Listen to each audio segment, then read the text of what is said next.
أعوذ بالله من الشيطان الرجيم. بسم الله الرحمن الرحيم. الحمد لله رب العالمين بارئ الخلائق أجمعين باعث الأنبياء والمرسلين والصلاة والسلام على سيد المرسلين وخاتم النبيين رحمة للعالمين أبي القاسم المصطفى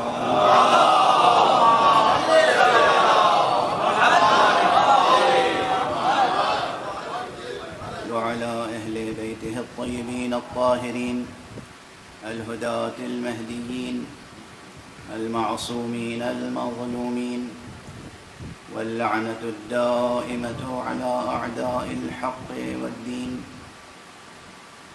أما بعد فقد قال الله تعالى عز اسمه في محكم كتابه ومتقن خطابه. بسم الله الرحمن الرحيم. ولقد أرسلنا موسى بآياتنا أن أخرج قومك من الظلمات إلى النور وذكرهم بأيام الله إن في ذلك لآيات لكل صبار شكور.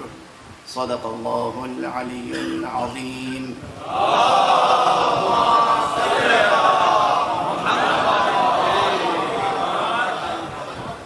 ایک اور بلندر صلوات کو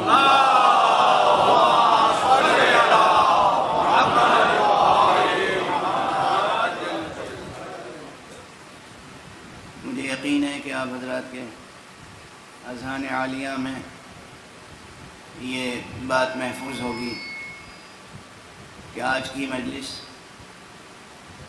اس عزاخانے میں بطور خاص اس عزاخانے کے بانی مرحوم و مغفور جناب علی متقی جعفری صاحب کے ایصال ثواب کے عنوان سے ہوتی ہے، اور یہ جملہ بھی میں مکرر عرض کر چکا ہوں گا پہلے کہ کیا خوش قسمت ہے وہ مومن جس کا ذکر سید الشہداء سے متصل ہو جائے.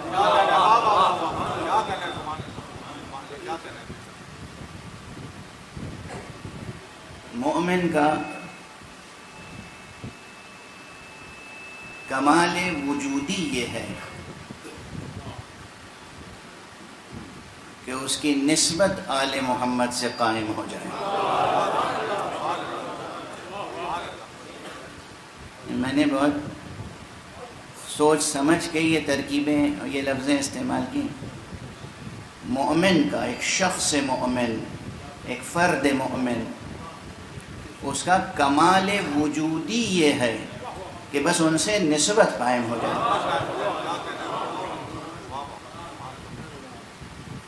آج دامن وقت میں گنجائش زیادہ نہیں ہوتی اور غالباً آج کچھ تاخیر سے شروع ہوئی ہے مجلس، تو میں تفصیل سے کچھ نہیں عرض کر پاؤں گا، لیکن قرآن مجید کی ایک ایسی آیت اس وقت ذہن میں آ گئی جس میں ایک اتھاہ سمندر ہے معانی کا. سورہ مبارکہ ابراہیم کی 5ویں آیت ہے، اور ارشاد الہی ہے کہ وَلَقَدْ أَرْسَلْنَا مُوسَى بِآيَاتِنَا أَنْ أَخْرِجْ قَوْمَكَ مِنَ الظُّلُمَاتِ إِلَى النُّورِ وَذَكِّرْهُمْ بِأَيَّامِ اللَّهِ إِنَّ فِي ذَلِكَ لَآيَاتٍ لِكُلِّ صَبَّارٍ شَكُورٍ. اس ایک آیت میں متعدد عناوین فکری موجود ہیں، اور ہر عنوان جسے قرآن اپنا لے وہ اپنی جگہ اہم ہوتا ہے، لیکن بطور خاص جو اس آیت میں عناوین آئے ہیں وہ بہت فکر انگیز ہیں. میں بس ایک فقرہ عرض کروں. حق سبحانہ و تعالی کا جو منصوبہ ہے حق سبحانہ و تعالیٰ کا جو منصوبہ ہے اسے قرآن مجید میں اس نے بہت وضاحت کے ساتھ بیان کر دیا ہے. ہر چند کے اللہ سبحانہ و تعالیٰ کی طرف سے وضاحت میں کوئی کمی نہیں ہے، لیکن حیرت یہ ہے کہ اس کے باوجود انسانوں میں گمراہی کی کوئی کمی نہیں ہے. ادھر سے ہدایت بے پناہ ہے اور ادھر سے ضلالت بے پناہ ہے. اللہ کی پناہ. بہرحال توجہ رکھیے گا، اگر ایک دو فقرے بھی یاد رہ گئے اور آپ نے اس پر سوچنے کی ریاضت کر لی، یہ فکر جو ہے یہ ایک ریاضت ہے، اور کسی فکری نقطے کو پروان چڑھانا تاکہ وہ نظریہ بن جائے اور پھر عملی رویہ بن جائے، یہ بڑی ریاضت ہے. تو پروردگار آپ کو سلامت رکھے. اب بس ایک فقرہ عرض کر رہا ہوں، بہت توجہ سے سماعت فرمائیے گا. یوں تو کارخانہ قدرت میں منصوبے نامتناہی ہیں، نامتناہی منصوبے. کیا کیا منصوبے ہیں اس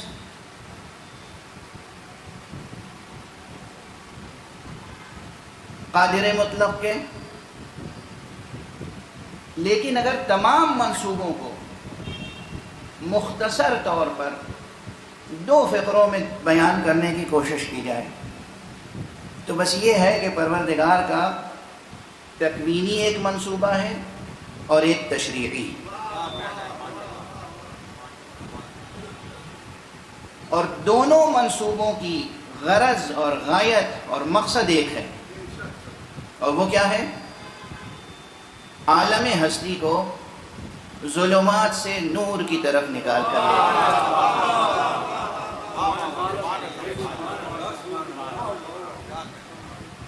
حضرت حق سبحانہ و تعالیٰ کا تکوینی منصوبہ بھی یہی ہے کہ مخلوقات کو ظلمات سے نکال کر نور تک لے جائیں، اور تشریعی منصوبہ بھی یہی ہے کہ مخلوقات خود ظلمات سے نکل کے نور تک پہنچیں. اسی لیے میں نے کہیں یہ بات کہی ہے کہ عموماً بحثیں ہوتی ہیں اللہ کے نوری بندوں کے لیے کہ وہ نوری ہیں یا نہیں ہیں. میں کہتا ہوں کہ یہ سوال نہ کیجئے مجھ سے کہ وہ کیا ہیں، ان کی کنہ حقیقت آپ کی سمجھ میں آنے والی نہیں ہے. آپ اس پر ضرور غور کریں کہ آپ خاکی ہیں.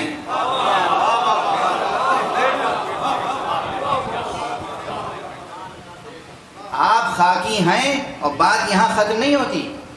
آپ خاکی ہیں اور پروردگار نے تکوینی سطح پر وہ استعداد، وہ صلاحیت، وہ جوہریت آپ میں ودیعت کی ہے، اور تشریعی سطح پر وہ پروگرام آپ کو دیا ہے، وہ شریعت آپ کو عطا کی ہے کہ اگر آپ اس کی مرضی کے پابند ہو جائیں تو خاکی ہونے کے باوجود انتہائی سفر زندگی میں آپ نوری ہو سکتے ہیں.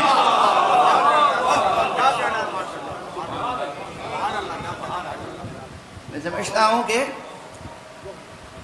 پیغام تو یہی دو تین جملوں میں مکمل منتقل ہو گیا آپ تک. اور ہمارے ہم خاکی ہیں، آپ خاکی ہیں، اس میں کوئی شک ہے؟ ہم خاکی ہیں، آپ خاکی ہیں، مگر اس نے بار بار قرآن مجید میں کہا ہے کہ وہ ہے جو تم کو ظلمات سے نور تک نکالنا چاہتا ہے. ایک آیت تو یہی میں نے ابھی آپ کے سامنے تلاوت کر دی. ہمارے جناب نجم الحسن جعفری صاحب، پروردگار ان کا سایہ برقرار رکھے، صحت و عافیت سے رکھے. آج ان سے ایک سہو یہ ہوا ہے کہ میرے سامنے جو گھڑی ہوتی تھی وہ ہٹا دی ہے انہوں نے. لیکن میں پھر بھی کوشش کروں گا کہ سلسلے بیان زیادہ دراز نہ ہو. ایک صلوات پڑھ دیجیے.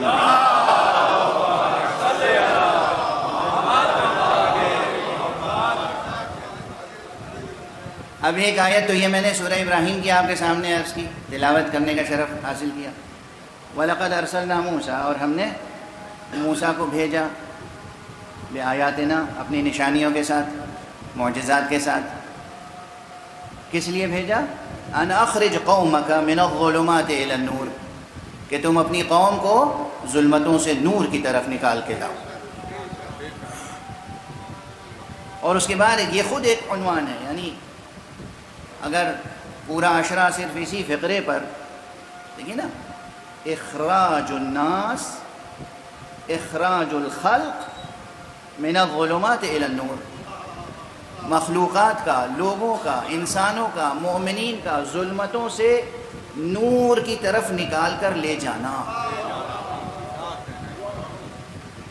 یہ ایک سطر کتنی تشریح چاہتی ہے، کتنے غور و فکر کی ضرورت ہے اس پر. ظلمات سے مراد کیا ہے؟ ظلمات جمع ہے، اور عجب یہ نقطہ ہے، قرآن مجید میں بار بار ظلمات جمع کے صیغے میں آیا ہے کلمہ، نور ہمیشہ واحد کے کلمے میں. ظلمتوں سے نکالنا اور نور تک پہنچانا، نور تک لے جانا. جناب موسیٰ کو یہ حکم دے رہا ہے پروردگار کہ ہم نے معجزے تمہیں دیے، نشانیاں دی، توریت دی، آیات دیے ہیں اپنے، تاکہ تم ان اخرج قومک، کہ تم اپنی قوم کو نکالو، من الظلمات الی النور. آپ حضرات کو انشاءاللہ آیت الکرسی تو آپ کے ورد میں شامل ہوگی. آیت الکرسی کے بعد جو دو آیتیں اور پڑھتے ہیں اس میں کیا ہے؟ اللہ ولی الذین آمنوا، کیا ہے اس کے بعد؟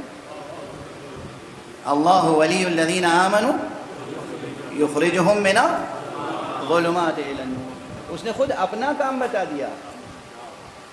مومنین وہ ہیں کہ جن کی ولایت ذات حق سبحانہ و تعالی میں منحصر ہے، وہ ہے ولی، وہ ہے آقا، وہ ہے سرپرست. اب یہاں تو یعنی اللہ ولی الذین آمنوا میں مجھے نہیں معلوم کہ کسی میں اتنی جرأت ہو جو کہے کہ اللہ ایمان لانے والوں کا دوست ہے.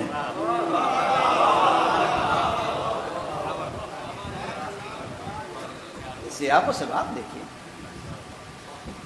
اللہ ولی الذین آمنوا یخرجہم من الظلمات الی النور.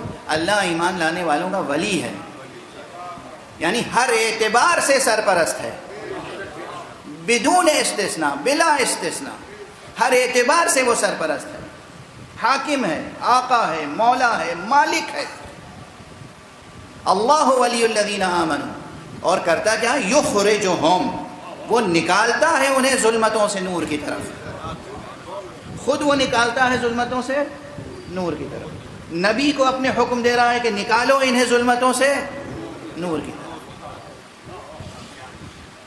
ایک آیت اور یاد آ رہی ہے اس وقت، غالباً سورہ مبارکہ احزاب کی 43ویں آیت ہے، اگر میرا حافظہ اس وقت خطا نہیں کر رہا ہے. هو الذی یصلی علیکم وملائکتہ لیخرجکم من الظلمات الی النور. وہی ہے وہ پروردگار جو تم پر رحمتیں فرماتا ہے اور اس کے ملائکہ، تاکہ تم ظلمتوں سے نور کی طرف نکل کے جاؤ. اور میں نے اب اس مضمون کی تکرار، یہ عربی والی تکرار ہے، اردو نہیں. تکرار یعنی کسی چیز کو بار بار کہنا، مکرر کہنا. جو لوگ ادبی ذوق رکھتے ہیں، شعری ذوق رکھتے ہیں، وہ شعراء سے مکرر ارشاد کہتے ہیں نا. مکرر ارشاد کے معنی یہ ہوتے ہیں، بچوں کو بتا رہا ہوں، بزرگوں سے یہ سوء ادب نہیں کر سکتا میں. مکرر ارشاد کے معنی ہوتے ہیں کہ دوبارہ آپ اسے پڑھ لیں. یہ مکرر جو ہے وہ اسی سے تکرار، تکرار یعنی دوبارہ یا بار بار کہنا. تو یہ ایک مضمون پروردگار بار بار قرآن مجید میں ارشاد فرما رہا ہے. موسیٰ، تم کو ہم نے یہ کام سونپا ہے کہ اپنی قوم کو ظلمتوں سے نور کی طرف لے کر جاؤ. میں بحیثیت خالق، باری، مصور، میں بحیثیت مالک، میں بحیثیت مولا یہ کرتا ہوں کہ مومنین کو ظلمتوں سے نکال کے نور کی طرف لے جاتا ہوں. محمد و آل محمد بلند ترین صلوات.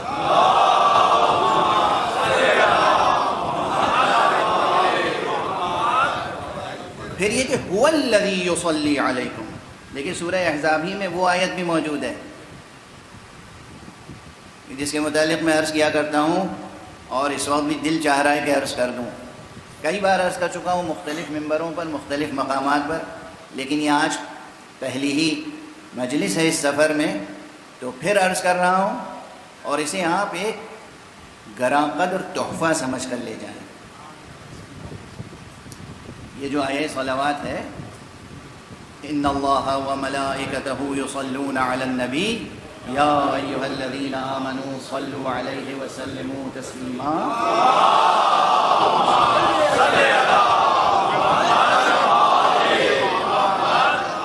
یہ خود کس قدر بے پناہ آیت ہے، اور اس میں علمی، فکری، فلسفیانہ اور مذہبی کتنے عناوین ہیں جن پہ گفتگو ہو سکتی ہے. لیکن جو جملہ میں نے کہا تھا وہی دہرا رہا ہوں، کوئی تازہ بات چھیڑنے کا وقت ہی نہیں ہے اس وقت. کہ دیکھیے وہ مالک ہے، وہ مالک ہے، قادر مطلق ہے، آقا ہے، خالق ہے، رازق ہے، محیی ہے، ممیت ہے، حی ہے، قیوم ہے. وہ ہے، وہ اپنے بندوں کو جو کام کرنے کے لیے بھی حکم دے اسے حق ہے اور اس نے دیا ہے. سینکڑوں بلکہ ہزاروں احکام قرآن مجید میں ہیں. اقیموا الصلاۃ، تم نماز پڑھو. آتوا الزکوٰۃ، تم زکوٰۃ دو. یہ کرو، یہ نہ کرو. محرمات یہ ہیں، واجبات یہ ہیں. پورے قرآن مجید میں تلاش کی. جہاں بھی اس نے کوئی حکم دیا ہے، حکم حاکم کی حیثیت سے دیا. یہ عجب حکم ہے. یہ نہیں کہا تم یہ کرو. جتنا میں سوچتا ہوں لطف کبریا، اور اس کے بعد مقام و مرتبہ سید المرسلین، حضور کا مرتبہ ابھر کے سامنے آتا ہے. دیکھو میرے بندو، دیکھو مومنوں، دیکھو مسلمانوں، میں یہ کرتا ہوں، میرے مخصوص فرشتے یہ کرتے ہیں، تم بھی کیا کرو.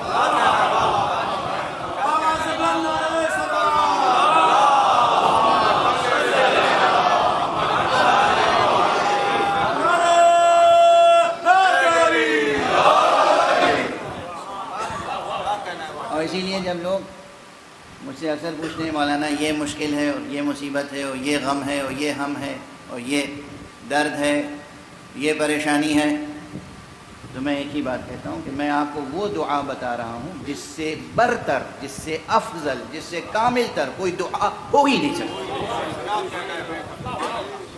یعنی عقیدت میں نہیں کہہ رہا ہوں، ذوق، ذاتی ذوق کے تحت نہیں کہہ رہا ہوں. یہ حقیقت قرآن کی آیت ہے. آپ ان اللہ، بے شک، بالتحقیق خدا، وملائکتہ، اور اس کے مخصوص ملائکہ، اس نبی کی ثنا کرتے ہیں، اس نبی پہ صلوات بھیجتے ہیں، اس نبی پہ درود بھیجتے ہیں. اے ایمان لانے والے، تم بھی صلوات بھیجا کرو، تم بھی ثنا، تم بھی. اس سے بڑی کوئی دعا ہو نہیں سکتی، اس سے بڑی کوئی دعا ممکن نہیں ہے. ایک چھوٹا سا فقرہ یاد آ گیا. حضرت امام ثامن الحجج، امام رضا علیہ السلام،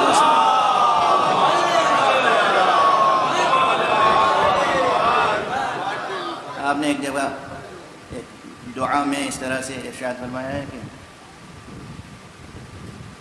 اللہم صلی علی محمد و آل محمد، اور اس کے بعد وہ عبارت آگے بڑھتی ہے اور کہتے ہیں یا من شرفت الصلاة بالصلاة علیک، اے وہ ہستی جس کے اوپر درود کے سبب سے یہ نماز باشرف ہوتی ہے.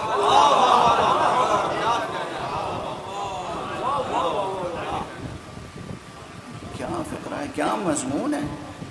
یہ نماز، اس کے مرتبے میں اضافہ ہوتا ہے، اس کے شرف میں اضافہ ہوتا ہے، اس کے وزن میں اضافہ ہوتا ہے، اس کی قدر و قیمت میں اضافہ ہوتا ہے.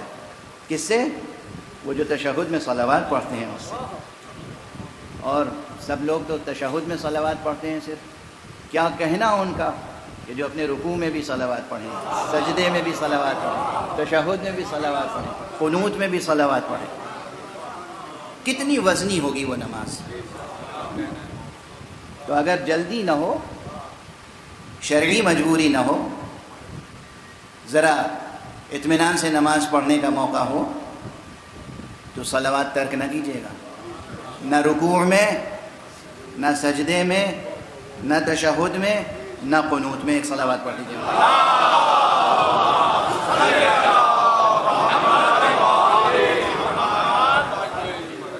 تو یہ ایک درمیان میں بات آ گئی. اسی سورہ مبارکہ میں یہ سورہ احزاب, جس میں یہ آیہ صلوات ہے, یہ آیہ صلوات ہے پیغمبر کے لیے اور اہل بیت پیغمبر کے لیے. اسی میں آیہ صلوات ہمارے اور آپ کے لیے ہے. هو الذی یصلی علیکم وملائکتہ لیخرجکم من الظلمات الی النور. وہی ہے وہ پروردگار کہ وہ اور اس کے فرشتے تم پر رحمتیں نازل کرتے ہیں تاکہ تم ظلمتوں سے نکل کر نور تک پہنچو. خدا کی قسم آج اس وقت ممبر پر آتے آتے یہ آیت ذہن میں آئی, اور پھر میں عرض کر رہا ہوں کہ آپ سوچتے رہیے, جو دانشور ہیں, جو سائنٹسٹ ہیں, جو مفکر ہیں, فلسفی ہیں, ادیب ہیں, سوچتے رہیں صرف یہ عنوان, ظلمتوں سے نور کی طرف اخراج. کتنا ریاض فکر چاہیے, کیسی ریاضت فکر چاہیے, کتنی گہری سوچ درکار ہے, کتنی بلند سوچ درکار ہے. اور پھر سوچ صرف نہیں, کامل ترین نظریہ وہی ہوتا ہے جو قابل عمل ہو. کامل ترین نظریہ وہی ہوتا ہے کہ جو انسان کی زندگی کو ایک مستحکم طرز حیات عطا کرے. وے آف لائف, یہ وے آف لائف کہاں سے آتا ہے؟ سوچ سے. سوچ ایسی مستحکم ہو کہ اس سے طرز عمل بھی حاصل ہو جائے انسان. بہرحال اب یہ بے پناہ مضمون ہے کہ وَلَقَدْ أَرْسَلْنَا مُوسَىٰ بِآيَاتِنَا أَنْ أَخْرِجْ قَوْمَكَ مِنَ الظُّلُمَاتِ إِلَى النُّورِ. ہم نے موسیٰ کو بھیجا اپنی نشانیاں دے کر, اپنی آیتیں دے کر, اپنے معجزے دے کر کہ تم اپنی قوم کو ظلمتوں سے نور کی طرف لے کر جاؤ. ایک یہ عنوان.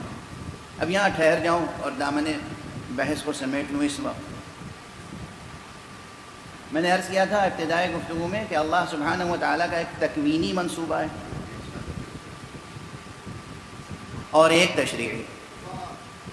تشریعی منصوبہ یہ ہے کہ ہم آپ سب جو ہمیں تعلیم کیے گئے ہیں عبادات, رسوم عبادات, مراسم شرعیہ, ان میں سے ہر ایک الگ الگ نظر آتا ہے. ہر فریضہ, ہر واجب, ہر مستحب الگ الگ نظر آتا ہے. نماز الگ ہے, اس کی ایک شکل و صورت. روزہ ایک الگ حقیقت ہے, زکوٰۃ ایک الگ حقیقت ہے, حج ایک الگ حقیقت ہے, عمرہ ایک الگ حقیقت ہے, زیارت ایک الگ حقیقت ہے, اور اسی طرح. لیکن ان تمام میں ایک جوہری عنصر مشترک ہے. یہ سب کے سب دراصل انسان کو ظلمتوں سے نکال کر نور تک لے جاتے ہیں. چاہے نماز ہو, چاہے روزہ ہو, چاہے حج ہو, چاہے زکوٰۃ ہو, چاہے خمس ہو, چاہے صدقات ہوں, چاہے کسی یتیم کے سر پہ ہاتھ رکھ دینا ہو, چاہے کسی بیوہ کا سہارا بن جانا ہو, چاہے کسی فقیر کی بھوک مٹا دینا ہو, چاہے کسی مسکین کا سہارا بن جانا ہو. ہر وہ عمل جس کو شریعت نے تجویز کیا ہے مقام تشریع میں, تمام اعمال میں بظاہر ان کی صورتیں, ماہیتیں, حقیقتیں الگ نظر آتی ہیں, مگر یہ سب کے سب ایک انسان مومن کو ظلمتوں سے نکال کے نور تک لے جانے والی چیزیں. اور اب مقام تکوین میں, مقام تکوین کیا ہے؟ مقام تکوین تو مخصوص ہے حق سبحانہ و تعالیٰ کے لیے. وہ جو چاہتا ہے کرتا ہے. اس نے اس نظام زمان و مکان کو, اس نظام دہر کو, اس عالم ہستی کو بنایا ایسا ہے, اور اس میں وہ حرکت جوہریہ رکھی ہے, وہ جوہری حرکت رکھی ہے کہ یہ خود ظلمتوں سے نکل کے نور کی طرف جا رہا ہے پورا عالم ہستی. یہ لطف پروردگار ہے. اور طرح طرح سے اسے بیان کیا. کہیں کہا مثلا کہ یا ایھا الانسان انک کادح الی ربک کدحا فملاقیہ، اے انسان کشا کشا تو اپنے رب کی طرف لے جایا جا رہا ہے، یہاں تک کہ اس سے ملاقات ہو جائے، لقاء رب حاصل ہو جائے. لقاء رب کے بعد پھر کوئی منزل رہ جاتی ہے؟ کہیں اور مختلف اسالیب میں. لیکن چونکہ ایصال ثواب کے عنوان سے مجلس ہے، اور میں گزشتہ اپنی تقریروں میں ایک عنوان بار بار ذکر کرتا رہا ہوں، جمالیات موت. ہوگا ذہنوں میں. موت کی سب سے بڑی جمالیاتی قدر یہ ہے کہ یہ وہ لمحہ ہوتا ہے جب انسانی روح ظلمات بدن سے نکل کے عالم نور کی طرف پہنچتی ہے. مگر جتنی بھی جمالیات موت کے ساتھ وابستہ ہیں، حقیقت یہ ہے کہ وہ سب ایک انسان مسلم و مومن کے لیے ہیں، غیر مومن کے لیے نہیں. غیر مومن کے لیے نہیں ہے. اگر موت کی جمالیاتی قدریں ہیں، موت کی جمالیاتی حقیقت ہے، تو وہ صرف مخصوص ہے مومن و مسلم کے لیے. اب اس پر ایک چھوٹی سی مشہور روایت سرسری طور پر جلدی سے عرض کر دوں اور آگے بڑھ جاؤں. یہ مشہور مکالمہ ہے، بہت مرتبہ آپ حضرات نے سنا ہوگا کہ امام جعفر صادق علیہ السلام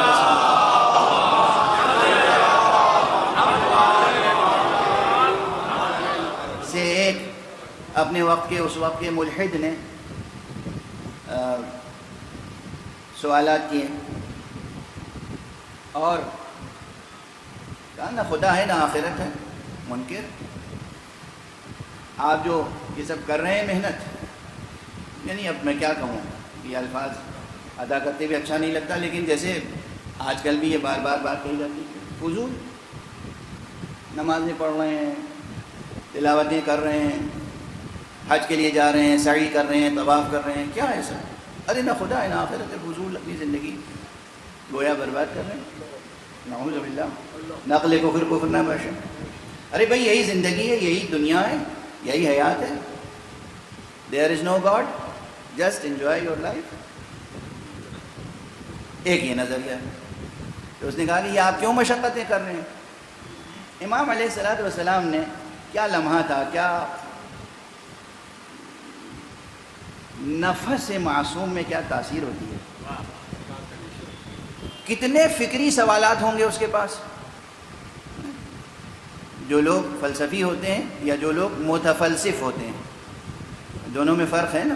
ایک تو ہوتا ہے فلسفی اور ایک ہوتا ہے کہ اسے فلسفے سے کوئی یعنی فکر مستحکم نہیں ہے، منطق درست نہیں ہے، مگر پھر بھی فلسفیانہ باتیں کرنے کا شوق ہے، تو ہم انہیں کہتے ہیں متفلسف.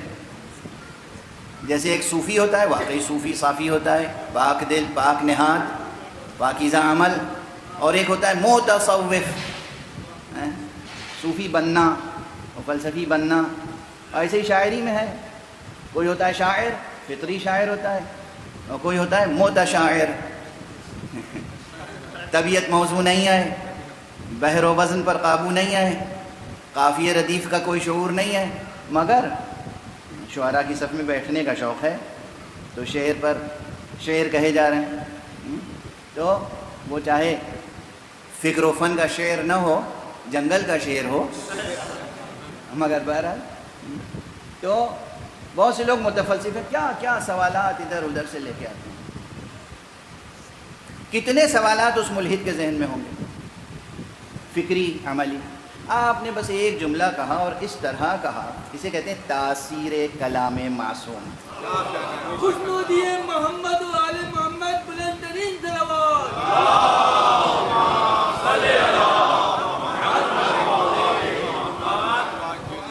کہ بھائی معاملہ بہت آسان ہے، سادہ ہے، تم ہمارا غم نہ کھاؤ. اگر واقعاً اس زندگی کے بعد کوئی زندگی نہیں ہے تو بھئی کیا ہوگا؟ جو کچھ ہم نے محنت مشقت کی اس کے صلے میں ہمیں کچھ نہیں ملے گا. لیکن اگر واقعاً ہے، اگر خدا ہے، اگر آخرت ہے، اگر بہشت ہے، اگر فردوس اعلیٰ ہے، اگر یہ تمام وعدے آسمانی کتابوں میں جو کیے گئے ہیں سچ ہیں، تو ہم نے تو جو کچھ کیا ہے ہمیں ملے گا، اس وقت تم کیا کرو گے؟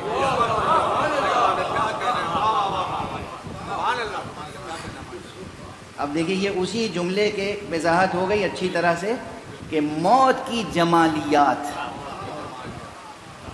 موت سے وابستہ جو بھی جمالیاتی قدریں ہیں وہ وقف ہیں، مخصوص ہیں انسان مومن کے لیے، غیر مومن کے لیے نہیں۔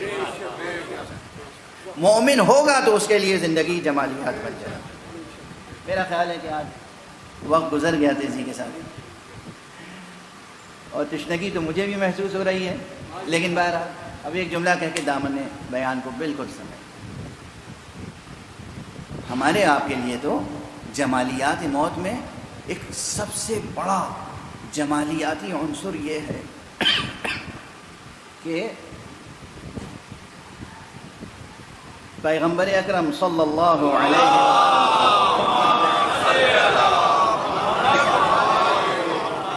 اور امیر المؤمنین امام المتقین علی ابن ابی طالب علیہ السلام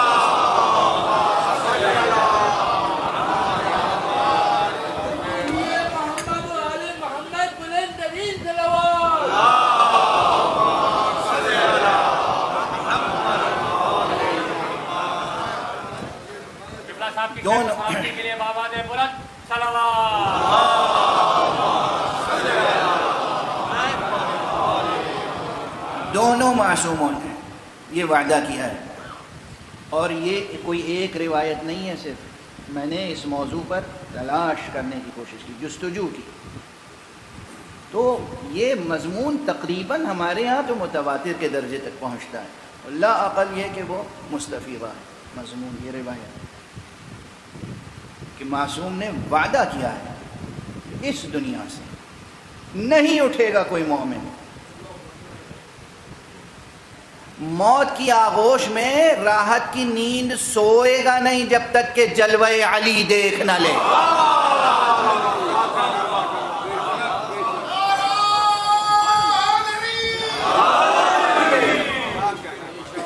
اور بتائیے، اپنے دلوں پہ ہاتھ رکھے بتائیے، اس سے بڑی موت کی کوئی قدر و قیمت ہو سکتی ہے؟ دنیا والے ہمیں موت سے ڈراتے ہیں، ہم تو موت کا اشتیاق کے ساتھ انتظار کرتے ہیں، وعدہ ہے۔ اور اس ضمن میں بس ایک روایت تیزی سے یاد دلا کے آگے بڑھ جاؤں، جناب امیر المومنین علیہ السلام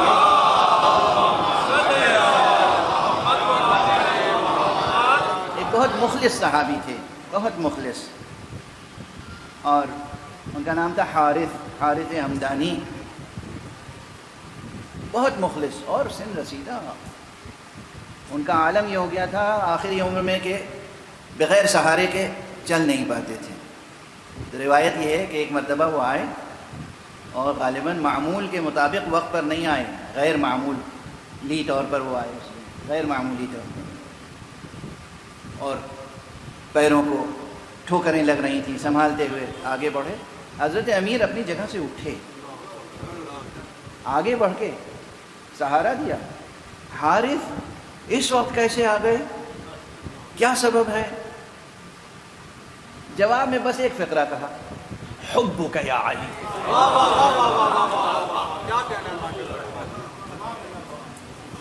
علی تمہاری محبت کھینچ کے لائے۔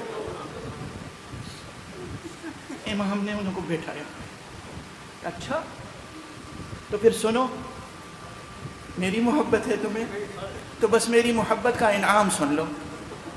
اے حارث، کوئی مومن اور منافق اس دنیا سے جائے گا نہیں مگر یہ کہ وہ موت کے وقت مجھے دیکھے گا۔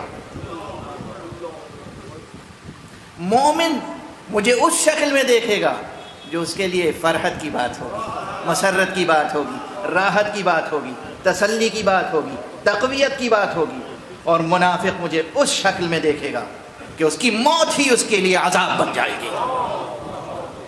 پھر دہرا دوں آپ کے سامنے یہ جملہ جو بھی کہا تھا کہ موت کی جتنی جمالیاتی قدریں ہیں مومن کے لیے مخصوص ہیں، غیر مومن کے لیے نہیں۔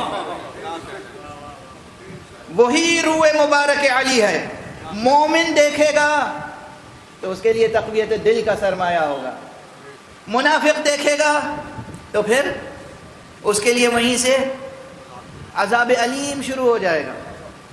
اور صرف یہی نہیں فرمایا کہا کہ حارث میں موت کے وقت نظر آؤں گا اور مومن مجھے پہچانے گا اپنی نظر سے, اور میں اسے جانوں گا اور پہچانوں گا اس کے نام سے, اس کے کردار سے, اس کے لقب سے. اور صرف مرتے وقت نہیں, جب صراط سے گزرو گے تب بھی مجھ سے ملاقات ہوگی,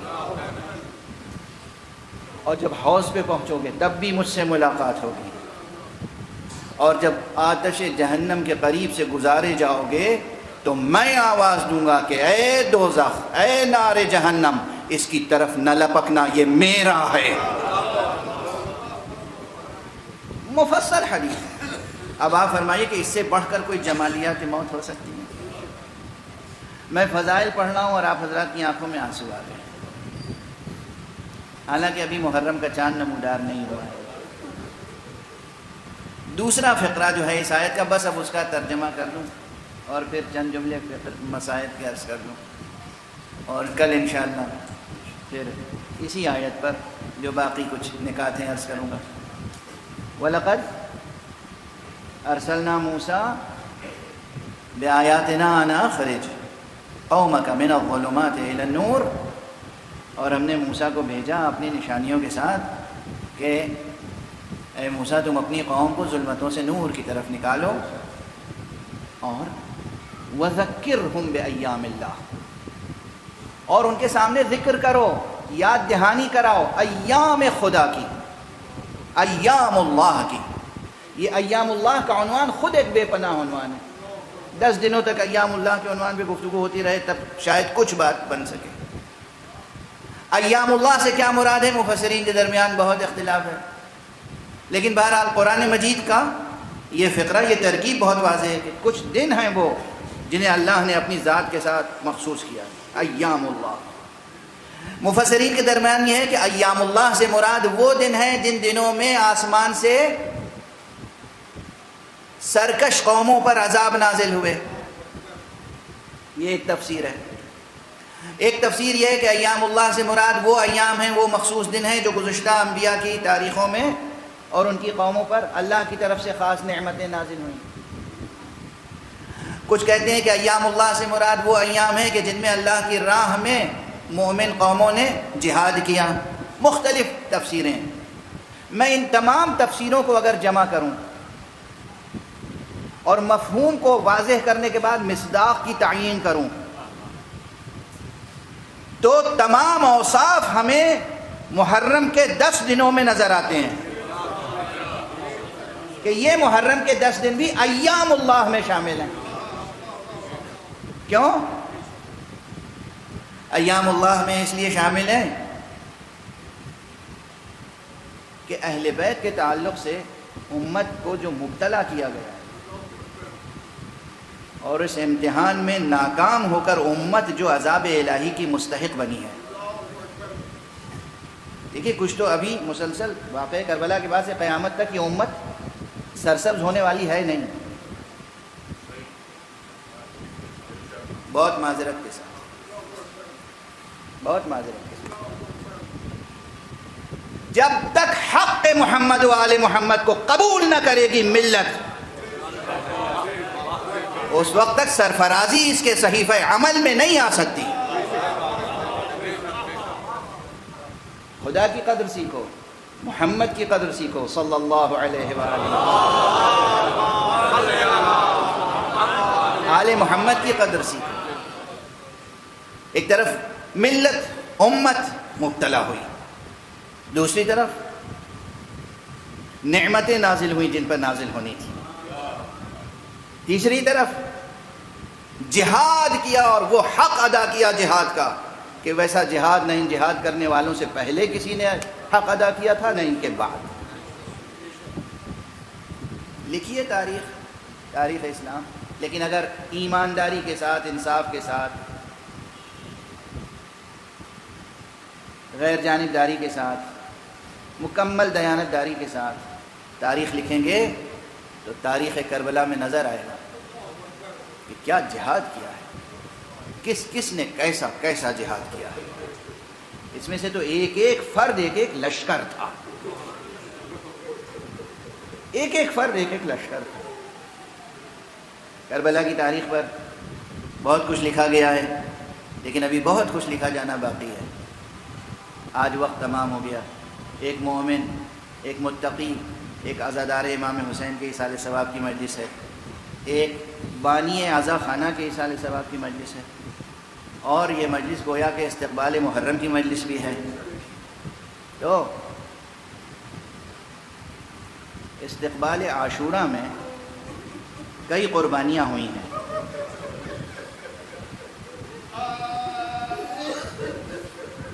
اور ہر قربانی اپنی جگہ عظیم قربانی. روایتیں، بیانات، تفصیل سے تاریخ آپ سنتے رہتے ہیں، میں تو بس اشارے کرتا ہوں. ابھی کہا نہیں ہے میں نے کچھ، لیکن آپ کی آنکھوں میں آنسو بھی ہیں اور آپ کی آوازیں بھی بلند ہیں. میرا جی چاہ رہا ہے کہ بس چند فقرے اس وقت سفیر حسین،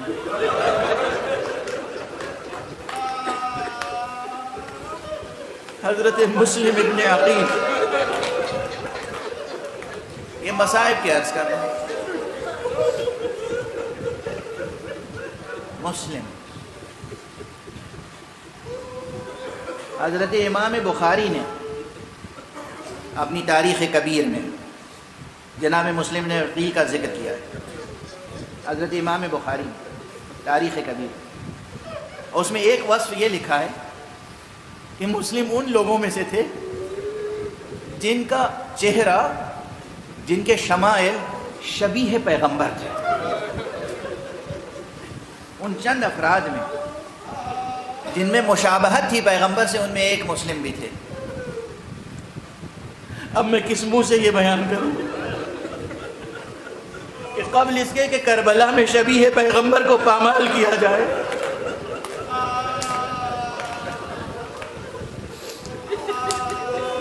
ایک اس شبیہ پیغمبر کے ساتھ کیا سلوک کیا گیا ہے کوفے میں،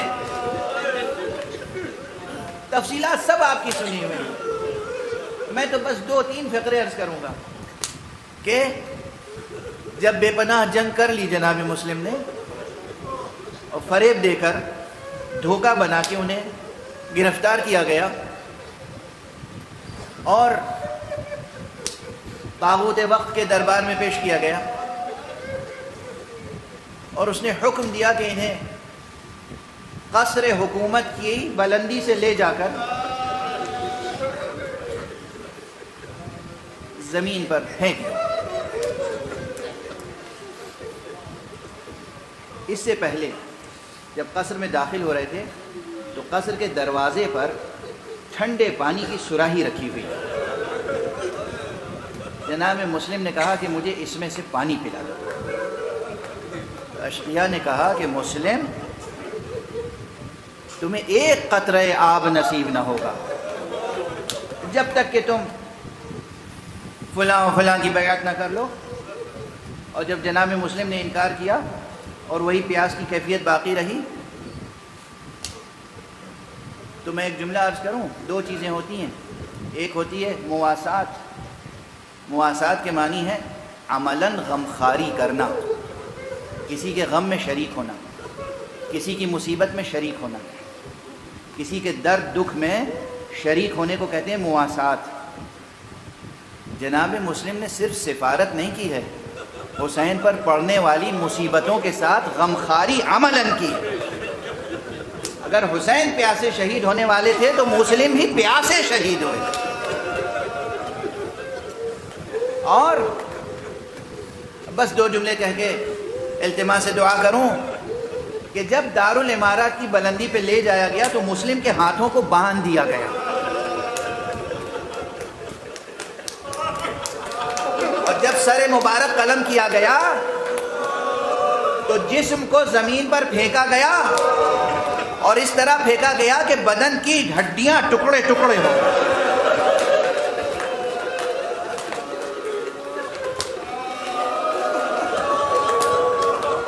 اور یہ پہلا قربان ہونے والا شہید امام حسین کی راہ میں امام حسین کے اس معجزہ کربلا کے مقدمے میں یہ وہ تھا کہ سر مبارک کو الگ پھینکا گیا، بدن مبارک کو الگ پھینکا گیا، سر کو الگ ایک نیزے پر معلق کیا گیا، بدن کو الگ سولی پہ چڑھایا گیا.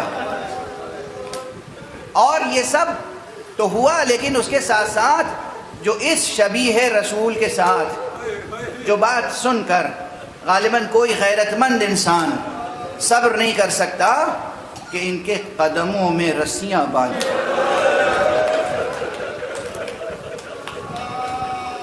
کوفے کی گلیوں میں پھرایا گیا، تشہیر کی گئی اور بچوں کو للکارا گیا کہ وہ اس کی زیادہ سے زیادہ بے ادبی کریں. وہاں آقا حسین کے لاشے کو گھوڑوں سے پامال کیا گیا، اور یہاں حضرت مسلم کے لاشے کے ساتھ ہر وہ مصیبت، ہر وہ درد جو سرکار سید الشہداء پر وارد ہوا ہے، جناب مسلم نے اس میں مواسات سے کام لیا، ہر درد میں شریک، ہر دکھ میں شریک. پروردگار ہماری اس مختصر مجلس عزا کو قبول فرما.